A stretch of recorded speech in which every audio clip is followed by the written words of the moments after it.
제가 어떤 메시지를 한번 읽어드릴게요. 이 땅의 평화와 행복을 위해 오신 예수님, 사랑과 자비의 빛으로 오신 예수님의 탄생을 축하합니다. 자, 어떤 분이 성탄을 축하하면서 쓴 메시지입니다. 어떤 분이 한 발표가요? 굉장히 언론에 나오는 거예요. 자, 뉴스 기사에 나올 정도면 꽤 의미 있는 분이겠죠. 자, 어떤 분일까요? 다시 한번 읽어드릴까요? 이 땅의 평화와 행복을 위해서 오신 예수님, 사랑과 자비의 빛으로 오신 예수님의 탄생을 축하합니다. 자비라는 말에 힌트가 있어요. 네, 그리고 이 조계종에서 성탄트리 전등식을 하면서 한 총무 스님의 성탄 축하 메시지입니다. 이게 거의 해마다 요즘 거의 비슷해요. 올해는 이제 코로나에 대한 인사가 있고, 지금 제가 읽어드린 2012년도 인사예요. 이 예수님의 성탄을 우리 불교에서도 이 한국에서는 조계종이 제일 큰 이 총파인데 성탄 트리도 세우고 점등하면서 이렇게 공식적으로 메시지를 전합니다. 뭐 이 조계종뿐만 아니라 온 세상이 사실 크리스마스는요 참 재밌는 것은 이슬람권에서도 이 성탄절도 나름도 의미가 있어요.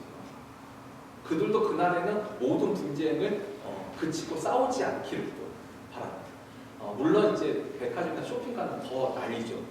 물론 올해는 조금 경우가 다를 것 같아요. 이 코비드-19이라는 아주 무시무시한 복병이 있어서 올해는 좀 다르겠지만 아무튼 이 성탄이라는 것은 이 남녀노소뿐만 아니라 동서양을 공론하고 이제는 전 세계적인 참 기쁨과 또 감사, 축하의 메시지가 넘쳐나는 그런 날인 것 같습니다. 자, 그런데 이와 같은 이 세상 속에서 또 우리는 또 예수를 믿는 사람들이잖아요.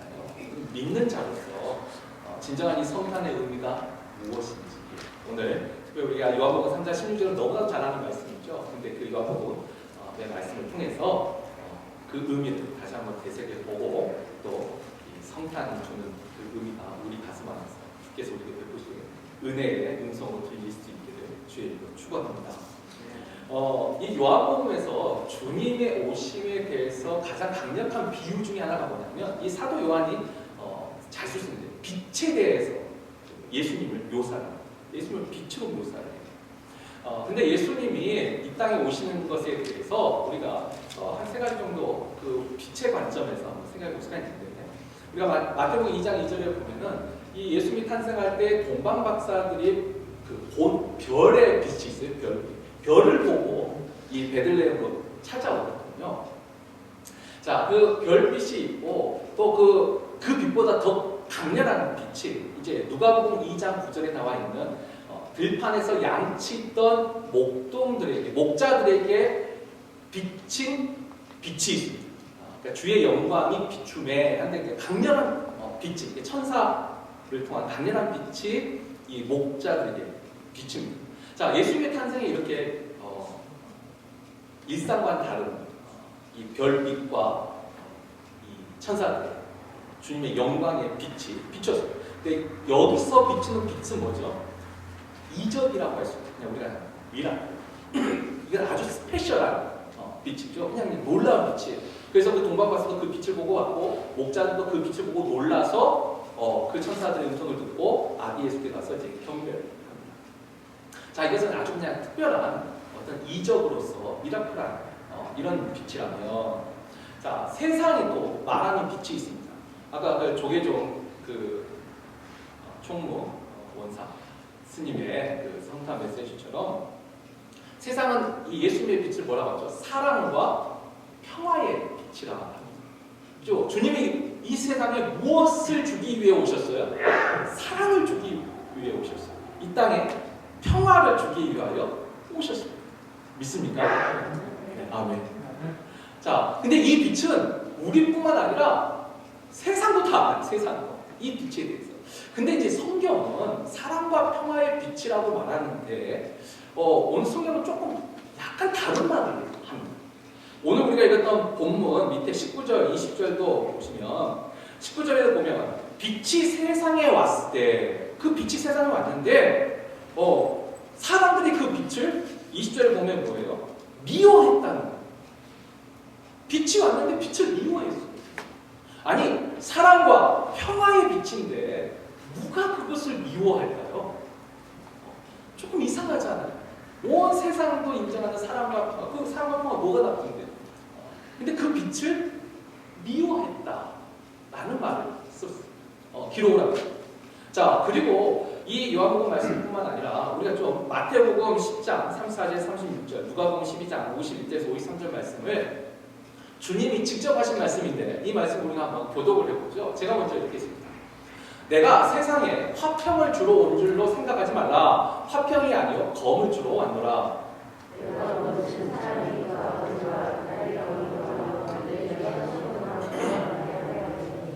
사람의 원수가 자기 집안 식구리라.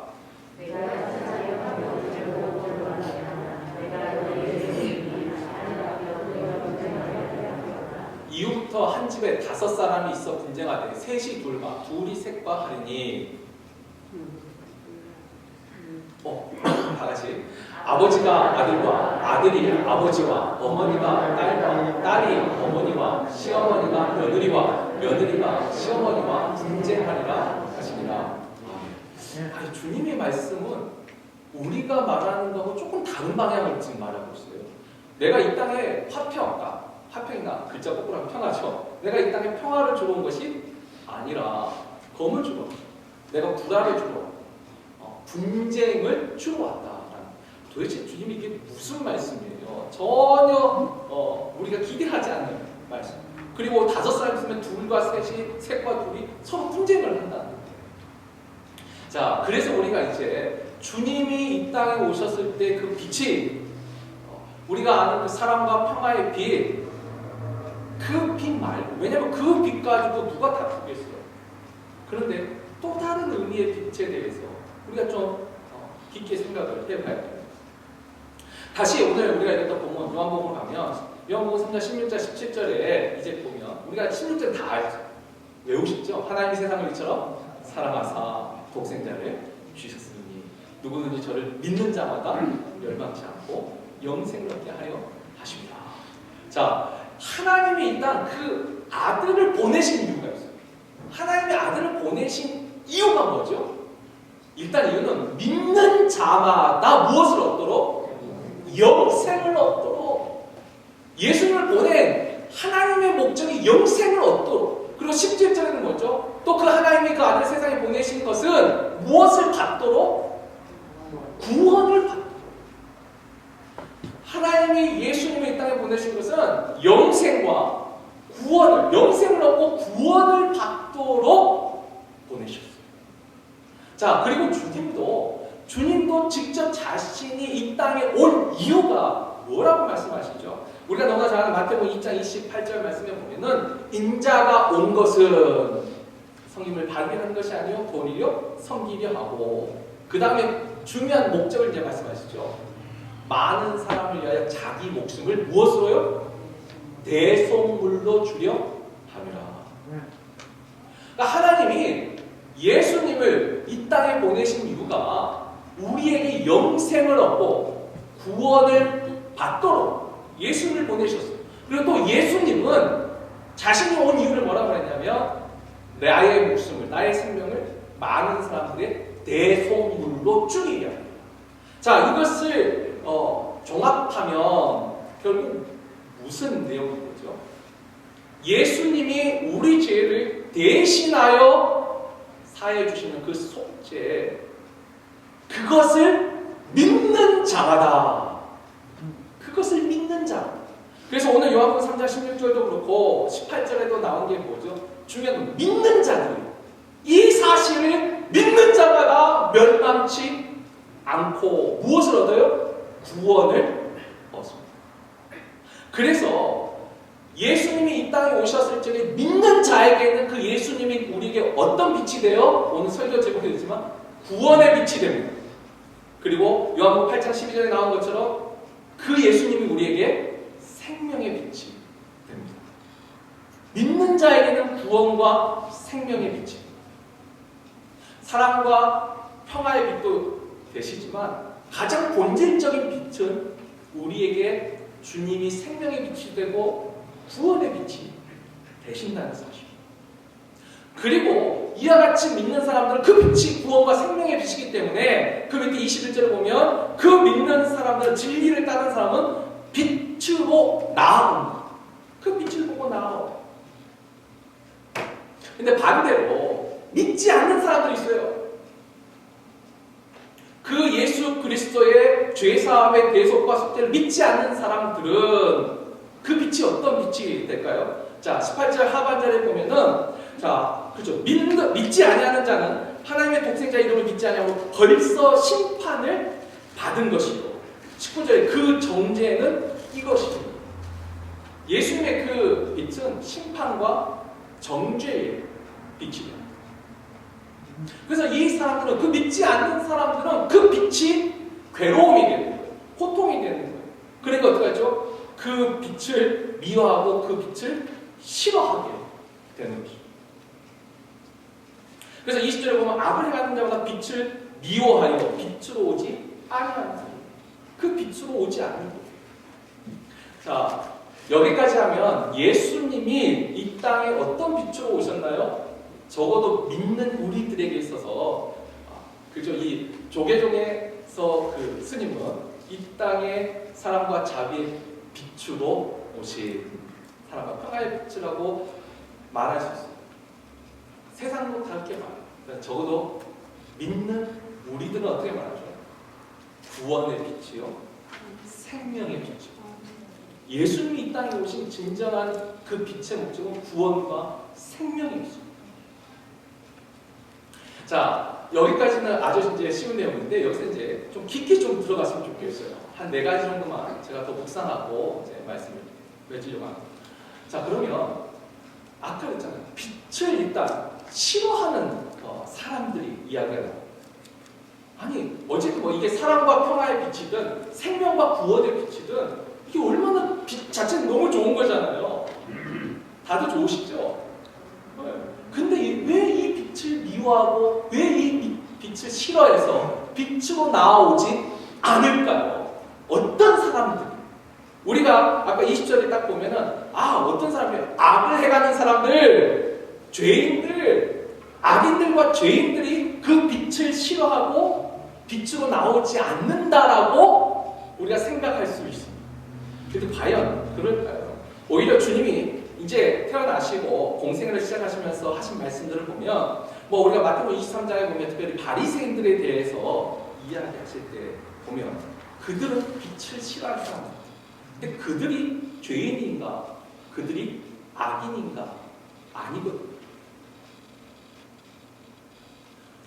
정작 그 사람들은 예수님을 미워해요. 싫어. 우리가 로마서 2장 32절에 보면은 사람들이 그 위에 이제 그 죄악들에 딱 그 기록을 해놓고 이것을 행하는 자는 하나님이 사형에 해당한다는 것을 알고도 자기도 행할 뿐만 아니라 그것을 행하는 자를 옳다고 말한다. 바리새인들 보고 자기들도 천국에 들어가는 것이 들어가려 하지 않을 뿐만 아니라 들어가려 하는 사람조차도 막으려 한다. 근데 이 말들을 다 보면 이게 우리가 알고 있는 죄인들, 악인들에 대한 이야기가 아닙니다. 오히려 빛을 싫어하는 사람에 대해서 주님이 말씀하는 거죠. 일단 그 어둠, 이게 어둡다, 이게 죄라는 것을 깨닫지를 못하는 거예요. 일단 그것을 깨닫지 못하고 오히려 그것을 사랑하는 사람들에 대한 이야기. 조금 더 쉽게 말하면 자기 의를 주장하는 사람들이 빛을 싫어. 그러니까 내가 의인인 줄 아는 거예요. 내가 죄인이라는 걸 몰라요. 이 세상에 의인 없나니 하나도 없다라고 성경이 선언하고 있지만 나는 의롭다 생각하는 사람들이 있어요. 그러니까 어둠을 깨닫지 못하는 거예요. 내가 어둠 속에 있다는 걸 깨닫지 못한 사람들은 예수님이 구원과 생명의 빛으로 내가 너의 죄를 대신하여 이 땅에 왔노라 말할 때 무슨 뻘소리 하는 거. 그 빛이 싫어. 왜? 그 빛은 나에게 너도 너가 죄인이라고 하고 있습니다. 자, 반대로 볼까요? 그럼 빛을 좋아하는 사람들은 어떤 사람들일까요? 우리가 살 때 빛을 좋아하고 그 앞으로 나오는 사람들은 의로운 사람들일까요? 아까 생각할 때 빛을 싫어하는 사람들은 죄인들과 악인들 싫어할 것 같고, 빛을 좋아하는 사람들, 의로운 사람들이 좋아할 것 같아요. 근데 실상 주님이 말하는 거 보면 이게 반대가. 우리가 누가복음 18장 11절 14절을 보면은 우리가 너무나 잘 아는 바리새인과 이 세리의 기도하는 장면이 나옵니다. 이 바리새인은 뭐라고 기도하죠? 나는 저 사람과 달라서, 저 세리와 창녀와 달라서 나는 일주일에 2번 금식하고 11절을 내고 나는 주를 섬기고 싶어. 근데 세리는 어떻게 했어요? 가슴을 치고 있어요. 나는 죄인이로습니다. 자, 그렇게 주님이 하신 주님의 말씀이 있어요. 그 둘 중에 누가 의롭다 함을 얻고 산에서 내려가게 됩니다. 누구죠? 세. 정말 주님 앞에 나온 사람은 당당히 서서 나는 다르다라고 말하는 그 사람이 아니라 내가 죄인입니다 말했던 세리가 의로움을 얻었어요. 이 사람이 주님 앞에 나온 그 빛을 향해서 걸어 나온 사람. 그래서 빛을 좋아하는 사람은 뭐죠? 어둠을 아는 사람, 어둠을 깨닫는 사람이에요. 죄가 무엇인지를 아는 사람. 그래서 그 죄 때문에 고통을 아는 사람이에요. 그렇기 때문에 영생을 주신다, 아니 구원을 해주신다. 그 구원의 빛이 너무 감사해요. 구원의 빛이 감사해요. 내가 구원받을 필요가, 구원을 받아야 된다는 것을 깨닫지 못한 사람은 구원의 손길이 별로 크게 의미가 없을 거예요. 근데 누구 나 좀 이 사망의 수막골짜기에서 나를 건져주세요. 누가 나를 건져주랴. 죄를 깨닫고 그 어둠을 아는 사람, 구원의 빛이 너무 감사해요. 그래서 그 빛을 보면 그 빛으로 나아가는 거예요. 그래서 회개하는 사람이 빛으로 나오는 사람. 오히려 자기 의를 주장한 사람은 빛을 싫어해요. 그러나 회개하는 사람이 빛을 사랑합니다. 이게 거꾸로예요. 세 번째, 제가 이제 이렇게 말할 때, 그 죄인과 또 우리 영생과 구원하니까 이 생명과 구원의 빛을 영원에 대한, 그러니까 죽어서 천국 가는 그 빛으로만 또 생각하지 마세요.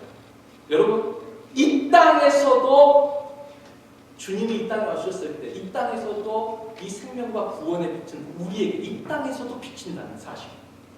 여러분, 주님이 오셨을 적에 병자들이 있었어요. 질병에 걸린 사람이 있었어요. 12의 혈루병 앓던 여인이 있었어요. 자, 이 여인이 예수님 소문을 들었어요. 그에게 있어서 그 예수라는 이름은 어떤 빛이었을까요? 나를 이 고통에서 해방시켜 주실 진정한 생명의 빛인 거예요. 나를 건져주신 구원의 빛인 거예요. 그래서 어떻게 해요? 사람들은 너 죄인이니까 오지마, 가까이 오지마, 부정한 여자야 라고 말할 때 이 사람은 그 빛을 향해서 나아가는 거예요. 몰래 가서라도 그 옷자락이라도 한번 만지려고 하는 거예요. 이 사람이 진짜 빛으로 나온 사람이에요. 문둥병자들이 사람들이 가까이 올 때마다 너는 부정하다 부정하다 돌멩이 던지고 오지마라고 할 때도 주여 우리를 불쌍히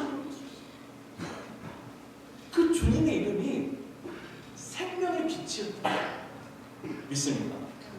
구원의 빛이 그 빛을 가지고 나오는 비행 들판에서 허기가 져서 먹을 것이 없을 때 주님이 축사하시고 떼어주신 그 빵 한 조각이 그들에게는 생명의 빛이에요.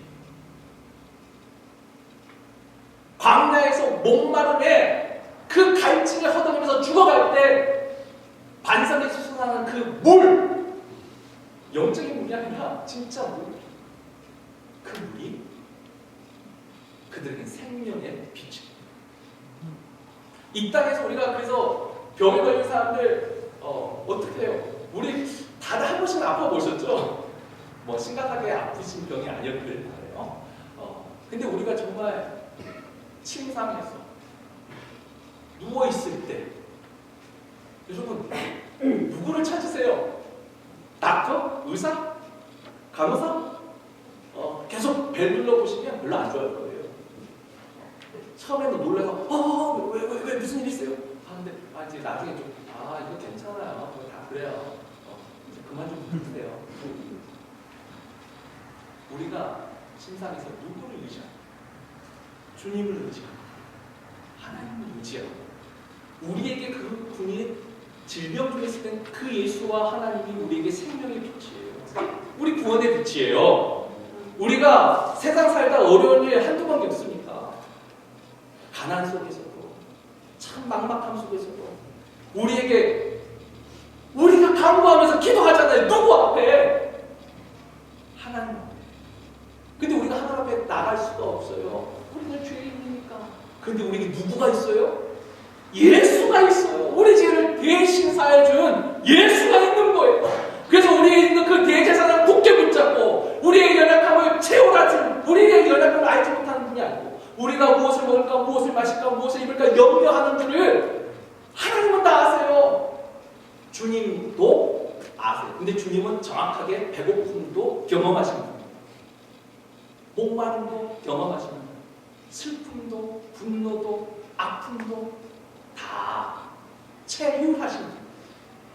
그분을 의지하고 우리가 어떻게 했어요? 히브리서 4장 15절 16절에 보면 그래서 때를 따라 돕는 은혜를 얻게 하여 그 은혜 보좌 앞에 담대히 나가.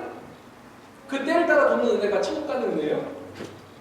이 땅에서도 우리는 그 생명과 구원의 빛을 보고 그 빛으로 걸어가요. 이 땅에서 그렇게 비치는 빛이 있어요. 질병에서, 가난 속에서, 억압 속에서, 슬픔과 아픔 속에서 우리는 그 빛을 향하여서 우리가 시편 121편 1절 2절에 나온 것처럼 내가 눈을 들어 산을 보니라 나의 도움이 어디서 올까 할 때가 있어요. 우리 한자성도 사면초가라는 나왔어요. 동서남북이 꽉 막혔어요. 그런데 우리는 사면초가는 이 세상에서는 절망이에요. 끝이에요. 죽기만을 기다리는 거예요. 그런데 하나님을 믿는 백성은 한 군데 더 볼 때가 있어요. 어디요? 하늘, 산. 나의 도움이 어디서 올고 어디서 오나요? 천지를 지으신 여호와에게서로다. 아멘. 하나님이 오세요. 우리가 그래서 이 세상에서도 이 생명과 구원의 빛을 보고 우리는 힘을 얻고 나아가. 우리가 의로워서가 아니라 오히려 의인들은 못 나가요. 그러나 죄인들은 나아갑니다. 그 빛이 진짜이라는 것을 압니다. 마지막 하나 더 말씀을 드리고 말씀을 맺습니다. 근데 제가 이 말씀을 묵상하다가 요즘 저의 상황으로 좀 연관이 되면서 참 은혜를 주신 말씀이죠. 이게 뭐예요? 우리가 이 현실 속에서 이렇게 하나님이 은혜의 빛, 생명의 빛, 구원의 빛을 비춰주세요. 너무 감사하죠. 그런데 때로는 그것도 보이잖아. 암흑 속에 빛이. 여러분, 암흑 속에 빛이라는 말 자체가 이게 모순이에요, 지금. 그죠? 암흑이라는 말 자체가 빛이 없는 거잖아요. 그러니까 지금 제가 말한 게 암흑 속의 빛. 근데 제가 예전에 그 모순과 컨트라딕션하고 완전히 반대되는 말과 역설, 파라독스 좀 달라요. 이건 세상에 암흑 속의 빛이라는 말 자체가 이상하죠. 빛이 있으면 암흑이 아닌 거고. 그죠? 빛이 없어야 암흑이에요. 근데 여러분, 믿음의 역설이 있어요. 암흑 속에 빛이 있어요. 이거 쉽게 말하면 이런 겁니다. 우리가 욥기서 보면 욥의 아내가 하는 말이 있어요. 지금 욥의 아내가 볼 때 현실에는 아무런 빛이 없어요. 자기 자녀들도 다 죽어버렸어요. 가진 재산이라도 있으면 좀 그래도 힘이 나는데 재산도 다 없어졌어요. 거기에 남편은 병 들어가지고 기아장으로 뻘뻘 끓고 앉아있어요. 그럴 때 욥의 아내 뭐라 하죠? 당신이 아직까지 여전히 순전함을 지키는 거죠. 하나님을 욕하고 죽으라. 암흑 속에 그런 현실이 있더라고요. 예전에 제가 한번 설교할 때 그랬어요. 눈을 뜨면 앞이 안 보여요. 근데 눈을 감으면 길이 보이더라고요. 소망. 그건 제가 이미 학창 시절에 한번 경험했던 거예요. 그때는 소망이었어요. 소망. 근데 나이가 들고 이제 지금 보니까 기도 중에나 말씀 속에 하나님의 음성에는 은혜가 있든 성경이 있든 근데 현실 속에서 들려오는 음성에는 은혜와 이름까지 없어요. 아무것도. 다니엘 이런 말을 합니다. 아니고 다니엘 정확히 다니엘의 새 친구죠. 금신상을 세워놓고 여기에 절하지 않는 자 풀무불에 던져놓는다고 했어요. 이게 현실이에요.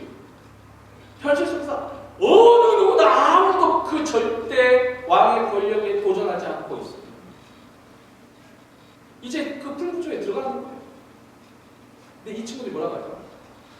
우리는 하나님을 믿습니다. 그리고 하나님 우리를 살려주실 걸 믿습니다. 그러나 그리 아니하실지라. 현실에 빛은 없어요. 그런데 믿음의 빛이 그 다니엘의 세 친구의 마음에 비치고 있더라고요. 그리 아니하실지라. 여러분 우리가 믿음을 가지고 살면 그렇죠. 주님이 그때마다 우리가 기도하고 때를 따라 돕는 은혜를 주셔가지고 이 세상에서 그런 은혜와 생명과 구원의 빛을 받아 얼마나 좋겠습니까? 자, 그런데 우리가 히브리서 11장에 믿음장이라고 하잖아요. 거기 보면 믿음으로 받은 은혜가 그 증인들의 이야기가 기록이 되어 있어요. 근데 그 마지막 부분에 보면은 우리가 히브리서 11장 36절과 원래 37절인데 제가 37절 깜빡했어요. 그래서 제가 그냥 읽어드릴게요. 또 어떤 이들은 조롱과 채찍질뿐 아니라 결박과 옥에 갇히는 시련도 받았으며 또 돌에 맞는 것과 톱으로 펴서 죽는 것까지 그리고 유리함과 궁핍과 환난을 받았습니다. 우리가 믿음 생활을 할 때 늘 좋은 일만 있는 게 아니라 힘들고 어려운 일도 있더라고요. 그 믿음장에 이것도 기록하고 있어요. 그런데 결론은 뭐냐면 다 믿음을 가지고 있었다. 이것이 그러니까 하나님에 대한 그 믿음, 저도 이런 일로 인한 환난이 참 기쁘겠다. 근데 때로는 우리의 연약함은 시편 51편에 다윗이 우리가 잘 아는 그 참회시에 나오죠.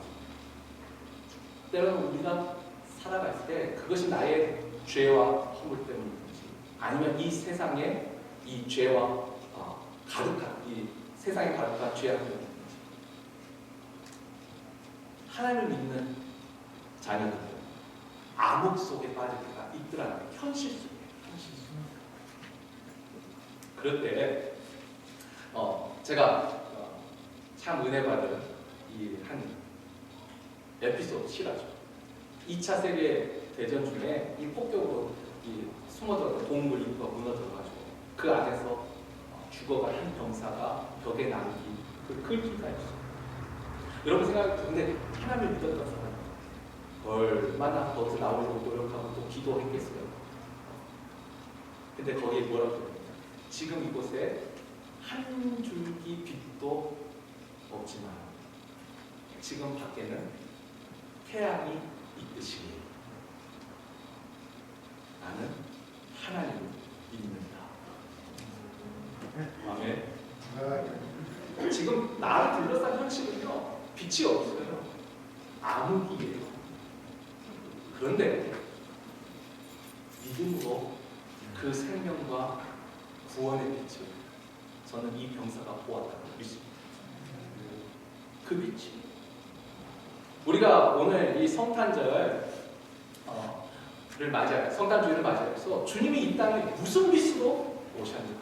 세상이 말하는 사랑과 한쪽은 사랑과 기쁨의 빛인데 좀 우리가 생각하는 의미가 좀 다르죠. 오죽했으면 예전에 여러분 크리스마스 베이비라는 걸 있었어요. 아세요? 잘 모르시는군요. 한때 예전에 뭐 왜 연말 분위기 요즘은 그 연말 분위기도 못 이겨내는 현실의 무게가 있어서 이제 그런 말은 없어졌지만 그런 사랑이 아니죠. 선물을 주고받는 그런 기쁨이